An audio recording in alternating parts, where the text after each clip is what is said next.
we're wired to have safe, secure connection with people. And when we don't feel like that needs being met, it's really impactful to our sense of self. We have the part of ourselves that perpetuates the lie, which we call the inner critic. And then we have the part of ourself that can do battle with the lie, which we call the healthy adult. And then we have the part of the self which emotionally believes the lie, the vulnerable child. Oh, I'm not important, I feel sad and small. If you're being driven to work really hard because you're anxious that you're not good enough, that's a very unrestful place. Before I say to them, hey, go away and treat yourself as you think God would treat you, I would check out how they think God treats them. Let's shed some light on it. Let's put it into words, because it's often the hiddenness and the shame of it that gives it so much power. You're the only you that God has ever made through all of the billions of people on planet Earth. And what an honor to be you. Nobody else is going to have your life calling or purpose.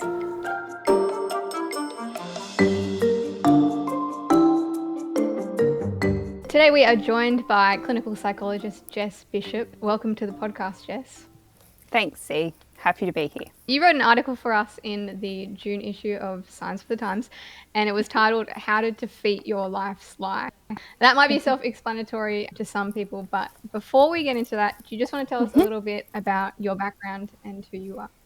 Yeah, so as you said, I'm a clinical psychologist, and I guess I just wanted to say at the beginning here that some of the things that I'm going to be saying today are probably more my personal view, not necessarily representing clinical psychology as a discipline. If I do say things, I'll try and specify which space I'm speaking from. But yeah, so I've been working as a clinical psychologist for, it's coming up to 20 years, which is a bit to get your head around. But yeah, I enjoy it. I work primarily these days with adults and in this schema therapy model, which is reflected in the article that we're going to be talking about today. Awesome. In your article, you start by saying that you frequently hear your clients say some of these negative ideas or these life's lies, as you call them, about themselves. Do you want to introduce some of those to us? What are those life's lies that we find? Yeah. So I guess the common ones, when I wrote the article, I did try to bring up the common ones. For example, I'm not good enough. That's like a milder version of that. In the stronger version, it's I'm defective. Something's really inherently wrong with me. It can be some of that sort of self-loathing that sometimes the language can be used around. And then some other is I'm a failure. I can't succeed at what I put my mind to, or I keep on stuffing everything up. That's a milder version. People don't like me. I'm weird or odd, and people are going to see that about me and not want to get close. And I guess, another common one might be other people's needs are more important than mine. So I shouldn't, or maybe I can't take care of my own needs. Instead, I have to be overly focused on other people. That one they might not have thought about it in that sequence of thought pattern, but that's what's playing out. So I think I've probably given you an example of 4 or 5 there. There's actually 18 of those sorts of lies. And so not everybody holds every lie, but usually people will hold at least 2, maybe more, and to varying degrees of strength. So why do people hold these lies? I think probably most people would just take that for granted, but like why do we do this to ourselves? It seems like a really terrible thing. Yeah, I think it's variable, but it's something to do with the way we've been treated or the way people reflect ourselves from them. And so that might be a reflection we see from our parents or caregivers when we're giving up, or it might be a reflection we see from society. I guess some subgroups in society are more prone to certain lies if we think of maybe dancers or people who are very focused on physique and form as well as performance. Then I'm not good enough or there's something wrong with me is probably going to be reflected a bit more clearly because the standard is so, well, I think it's broader now, but there's a certain standard there. So yeah, it's usually from those experiences of where we see ourselves reflected from others, but primarily usually in childhood.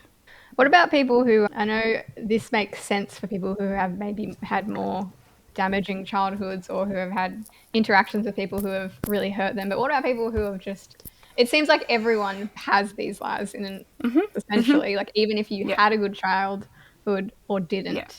And I think, yes, I think we all do hold a lie. The degree of it is variable. Why? This is where I would speak more from a biblical worldview, that I think this is what I would see as part of the sin problem, in that we were created for a world where everything was safe. People always treated us well. They were predictable, reliable. They treated us with warmth and affection.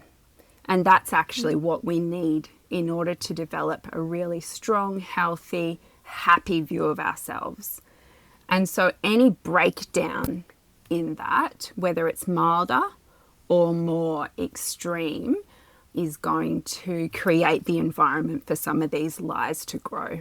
I know that you mentioned you only talked about 5 out of 18, was it? 18. That's a lot of lies. I'm curious, obviously everybody is different, but what are some of the common patterns? What do these lies actually do to us?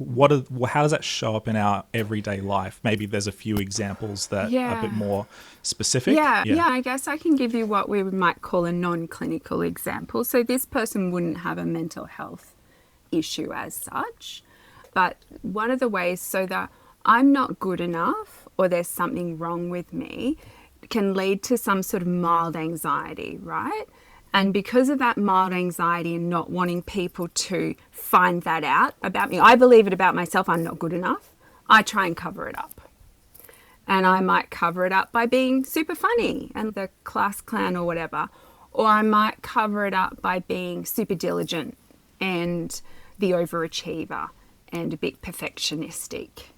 And so then we've got two lies, or in the scheme of terms, 2 schemas going on. We've got the I'm not good enough, and then we've got the cover up, I need to do things perfectly. Just define schema for us, for the non-clinical people. Yep, so schema is considered an enduring pattern of belief. So it's quite a cognitive thing, but it's also a felt experience, in that I feel that this is true about me, and it's the way we see ourselves and often others in the world around us. And it's usually, the schema is considered to develop through childhood and adolescence, and usually becomes pretty stable and almost part of your identity into your early adulthood and adulthood. So what I'm hearing is that a lot of these schemas don't necessarily translate into bad behavior, violent tendencies or promiscuous sexuality, whatever. Some of them are good, like being diligent is good, being conscientious is good. But is it the case that it's just the motivation that drives that behavior is the problem? Yeah, because if you're being driven to work really hard because you're anxious that you're not good enough, that's a very unrestful place to be doing output from.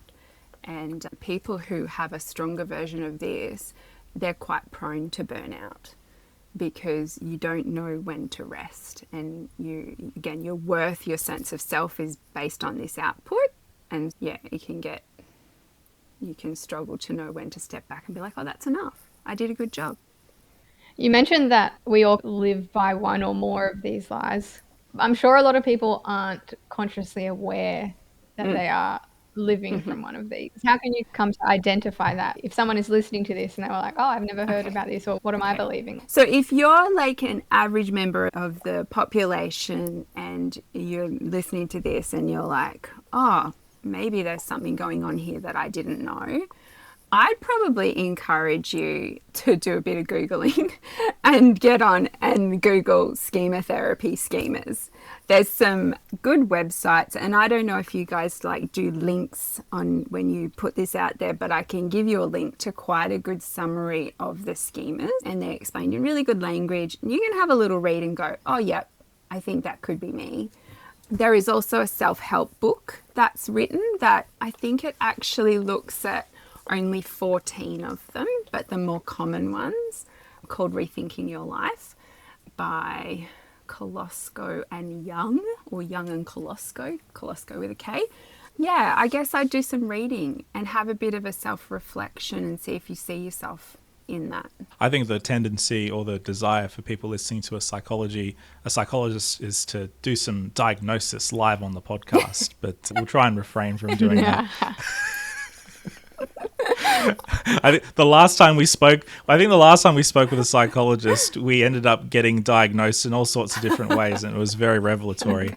Yeah, I think we can step aside from that. That's okay. You do actually get quite vulnerable in your article, and you mention one or more of the lies that you have struggled with over the years. Do you want to tell us a little bit about that? Yeah. So I think in the article I wrote about as feeling unimportant, and that is the feeling that it raises in me. The technical term for that is emotional deprivation. That's the schema term. It's one of the most common schemas, and it comes from, I guess everybody develops it differently, but from a bit of a mismatch sometimes between how a parent shares love and how they're available to share love and how the child needs to receive the love. And so it can come from that sort of a space. Sometimes it can come from a space where maybe a parent is depressed or there's just a lot of stress in the family and they're just not able to see and meet the needs of the child in the way the child needs. Yeah, I grew up with that. Obviously, I had no idea and probably wasn't, maybe into my probably mid to late 20s actually, that I actually started to get a bit of a handle on it, and I probably didn't actually have language for it into, probably my late 20s, early 30s. And I think I mentioned in the article I've been doing work on it, so that's quite some time now, and it's helpful these days in that I can recognize it as soon as I get that feeling of unimportant, people don't care, it's like a sinking sort of feeling. As soon as I can get it, I'm like, oh, that's what it is. Okay, so I need to handle this. And I can do that sometimes by talking myself through it, or sometimes I will reach out to somebody, often my husband, and be like, hey, this is what's going on. And so I think rather than, because if I didn't do that, then potentially I'd spiral in my head and make it much bigger than what it is and misinterpret situations and think, oh, people really don't care. And then I'd be looking at all the information to support that view, which is what we do. But instead I'm able to sit back a bit and go, oh, okay, I think it's this. Sometimes the feeling doesn't dissipate straight away with that, but I guess it doesn't grow bigger, and then usually it settles. So it's been handy. It's interesting that even you as a psychologist, this still comes up for you, because I think a lot of people feel frustration when they, discover something about themselves that maybe isn't positive, and they do a lot of work on themselves, and then it just keeps coming up and they feel like they're just having to repetitively work through things. Is that kind of the same with this? Like, it's one of those things that you're not just going to erase, but you just learn to. Yeah, I think so. Clinically and personally, I believe that we can definitely soften and in some cases maybe almost completely get rid of the effects of these schemas. In the emotional deprivation one, which I'm talking about, is probably the hardest to get rid of. So it's just a tricky one. Some of the others are a bit easier. And what makes emotional deprivation so difficult? Just curious. Yeah, I think because it's so much, so as humans, we're wired to have safe, secure connection with people. And when we don't feel like that need's been met, it's just really impactful to our sense of self. And usually it starts to happen when we're younger, the emotional deprivation. So the younger things occur, some of them start pre-language, and so they're harder to shift because you can't really shift it through cognitive type work. Yeah. So there's a couple of reasons for that one. But some of the other schemas, are definitely much more movable. And schema therapy as a model has a couple of specific techniques to help shift these. And I witness it all the time. They shift really significantly, which is cool. Would we be able to go through just a couple, because you list a couple more in the article, and in more general terms and perhaps from a biblical perspective, can we talk a little bit about how you would approach working with somebody or if somebody's feeling in a certain way? So I'm a failure. That's one you mentioned. Yep. I'm a failure. Yeah. So I'm a failure tends to come up when we haven't been encouraged enough growing up. And when we're developing, we're always stepping out of our comfort zone, even like from childhood, right? Child's learning to walk. They're falling over many times before they get up and do that. And that's through life. And if we don't have somebody who, again, is safe and secure and reliable, encouraging us and cheering us on, telling us, oh, whoops, that's okay, you made a mistake, all good, let's get up and go again. In the opposite, a lot of people will get, oh, I can't believe you stuffed that up. That was such an easy job. Or, yeah, I expected that of you. You got a D. This sort of messaging, and even more subtle than that. That was a bit more obvious, but more subtle. And so this child, rather than getting the encouragement and support that they need to step out, they're getting this message of you're stuffing it up, you're failing. And some people, depending on their emotional sensitivity, what we call temperament in psychology, some kids are going to be more sensitive to that, and some aren't. Some are it's going to go over their head and they're not going to bother with it. Yeah, so somehow or another you get to this point where you just feel like you're a failure. I guess the other ways that can come out is maybe you're an average range student, but for some reason you're just in a class where everybody is well above average. And there's nothing wrong with how you're going, but you've just in this class, and that can happen occasionally.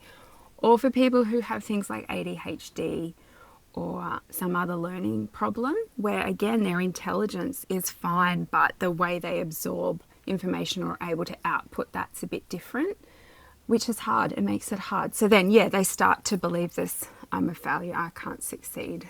So I guess some antidotes to that. I like to start with the idea that like we're all failures in some way or another, and try and take some of that heat out of it. Who here hasn't failed and stuffed up big time? But we don't let that define us. That's just something that happens as part of life, and actually it shows a lot of bravery and courage to keep on putting yourself out there to grow and develop. And so really they need somebody to help be their cheerleader and be their supporter. And that's often my role in therapy, is to help encourage them to take risks and handle if things don't go according to plan, and helping their own internal voice be more of a cheerleader rather than that negative one, you stuffed it up. Zanita, do you want to pick another one? Yeah, how about we go, I'm not good enough? So the I'm not good enough can sometimes feel a bit the same as the failure, but it's actually, the root of it usually is quite different, and it's more like, not only am I not good enough, but something's inherently wrong with me. That's usually, and so it feels quite personal. The failure one is more about what I can do or not do, but the I'm not good enough is something's wrong with me as a person. It's very personal. It can often lead to a big feeling of shame, and people want to hide their flaw or whatever it is.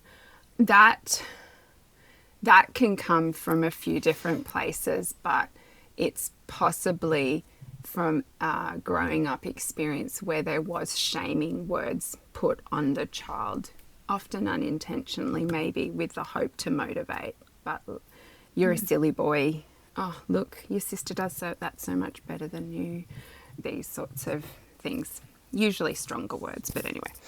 Yeah, so that one's also quite tricky. It's one of the ones that fits alongside emotional deprivation, in that it's quite personal and it can be quite deep rooted. But we come from the perspective with that. And again, this is where my biblical worldview kicks in. But having said that, this actually aligns quite well with schema therapy, in that we are all just perfectly unique, and even in your flawed state, you're of worth and value. And so we just create this acceptance around who they are, and almost this coming to terms with what is it that you feel like you're flawed about? Tell me about it. Let's shed some light on it. Let's put it into words, because it's often the hiddenness and the shame of it that gives it so much power. That's good. How about people I love don't love me enough to stick around? Yeah, so this is in schema terms what we call the abandonment schema, and it can crop up in a few different ways. The obvious ones are if for some reason there was a caregiver or a loved one who died or who left them when they were little. There is this sense that people who are meant to be stable and reliable and love me just aren't there anymore. And again, every kid's going to handle this differently. So if it does happen, you're not going to get this schema, but you could. But more subtly, it can show up in people, caregivers and loved ones being around and engaged, but they're not reliable with that. So maybe 1 minute they're there, but then they're really busy or something and then not available. Or they're very good at doing all the practical caregiving like food and appointments, but they're not there emotionally, so it's an emotional abandonment. And that one's a bit subtle, and often people who have that will say, but mum and dad were so loving. I'm like, yeah, they were, but there was just a mismatch in how they showed up in this way for you, and it's caused pain. And it's better if we acknowledge that because we'll make more progress. So some antidotes to that is that we want to build a sense of reliability of a caregiver. And again, in therapy, that's my role for my clients within the space of therapy.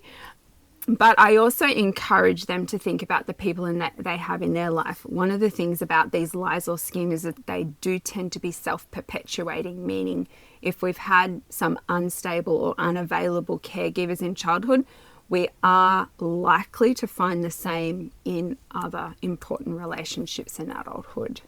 So we need to step back and have a little look at those relationships and be like, look, there's many things that's good, but we need to work on some more stability and availability and reliability, because otherwise this is going to keep on cycling for you.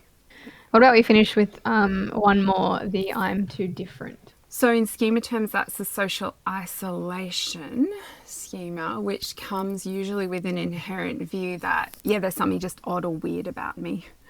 And this can happen, for people from the migrant community or refugee community, or just anywhere where I guess you might be a minority in some way. You're potentially at risk of it, particularly if your family doesn't have a strong sense of identity to buffer that and help talk you through it. But yeah, it can happen in other ways as well. I think some people on the autism spectrum may struggle with this sort of thing as well. So we want to look at how do we look at what we have more in common with each other rather than what's different. And I really like this approach in that as humans, we actually have so much more in common than differences. And we all have a body that's constructed the same way, and we all have needs for eating and community and all of these things which are very similar. We all have a sense of humour, it might be a bit different. And so we just try and take that approach that there's actually something really cool about our commonality, but also about our uniqueness in that. And let's try and just own your uniqueness. And again, from a God perspective, I'd be like, God, you're the only you that God has ever made through all of the billions of people on planet Earth. And what an honour to be you. Nobody else is going to have your life calling or purpose. Try and rest into that and embrace it rather than look at how you're different. I wouldn't mind actually spending a bit of time on that God perspective because you've mentioned it here, there, throughout the entire conversation. And I assume that you're not able to talk about this with every client, every person in every session. But obviously you do have a very solid biblical foundation when it comes to the way that you approach schemas and schema therapy. Do you want to tell us a little bit about that, how you approach it? Yeah, look, fortunately for me, and probably one of the reasons why I was drawn to the schema therapy model is in that in many ways there's almost this underpinning that has a lot of crossover to what I would call biblical truths. A sense that that we're all damaged, usually by some factors outside of ourselves that we haven't had control over, and that there is healing and answers to that. And I guess the gospel is that ultimately that's Christ who has done the ultimate act of salvation or healing, but there's the inherent message within the gospel that just because we're saved doesn't mean it stops there. There's actually then this ongoing journey of growth and change and transformation. And I think schema therapy just gives a psychological theory for what that looks like in terms of emotional healing, psychological healing, behavioral healing. But it doesn't recognize that the ultimate healing is in Christ, which is fine. When I work with my clients who either have a different faith or don't particularly align to any faith, that the premise that there's wounds and problems and that there's patterns of healing still applies, which is really cool. Yeah. Yeah, I know you mentioned in the article how, I guess, scripture and having that faith has like practically helped you fight those lies. For people who don't have those, like you mentioned, not everyone has a faith belief or believes in God, and it's still fine, it can still be helpful, but how do they work through that? What kind of things can they fall back on? Yeah. So one of the other things about the schema therapy model, it's a humanistic model, meaning it feels that the answer is within humanity. So it's got some inbuilt mechanisms which work really well with that. There's this sense of idea about self where we have parts of ourself. So we have the part of ourselves that perpetuates the lie, which we call the inner critic. And then we have the part of ourself that can do battle with the lie, which we call the healthy adult. And then we have the part of the self which emotionally believes the lie, the vulnerable child. Oh, I'm not important. I feel sad and small and all of that.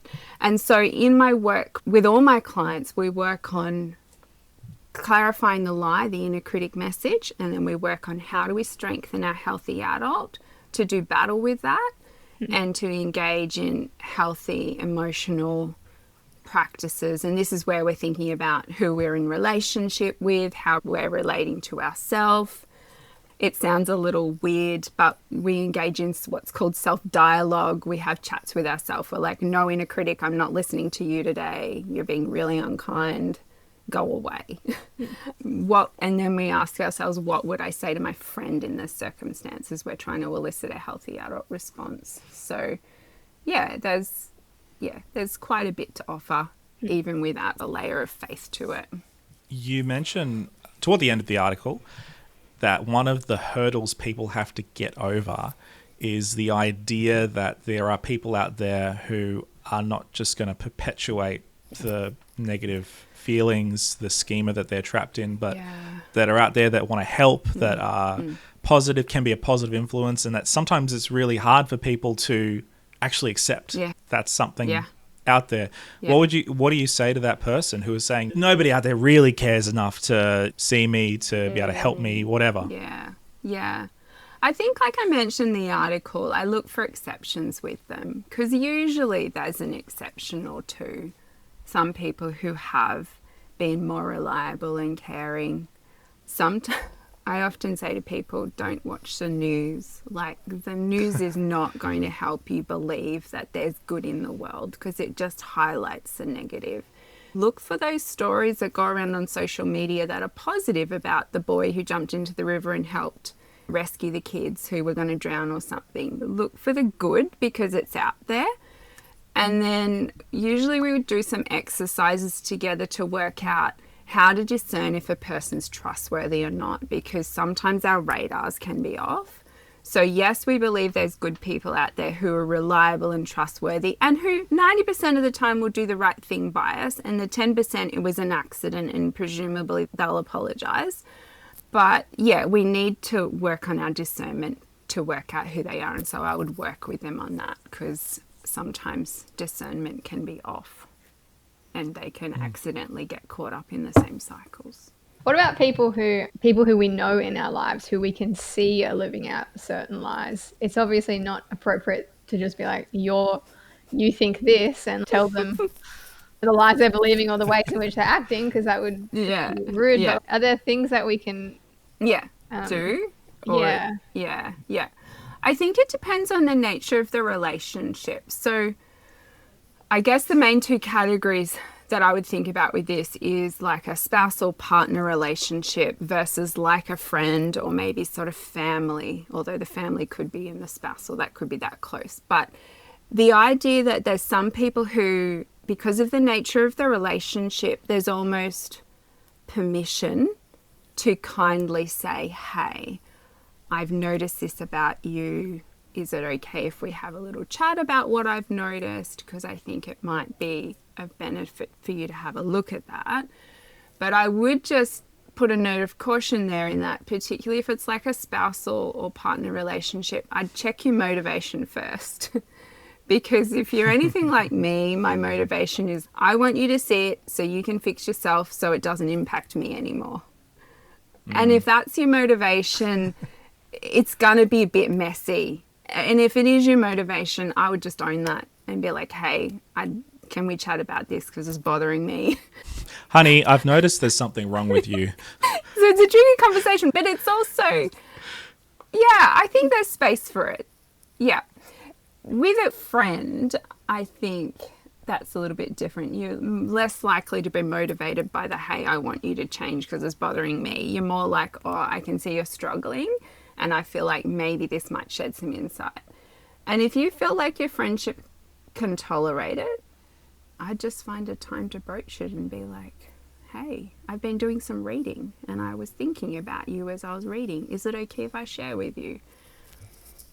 If you feel like the friendship can't tolerate it, I just wouldn't go there and just sit on it. One of the things that I was interested in as we come to the end is the faith angle once again.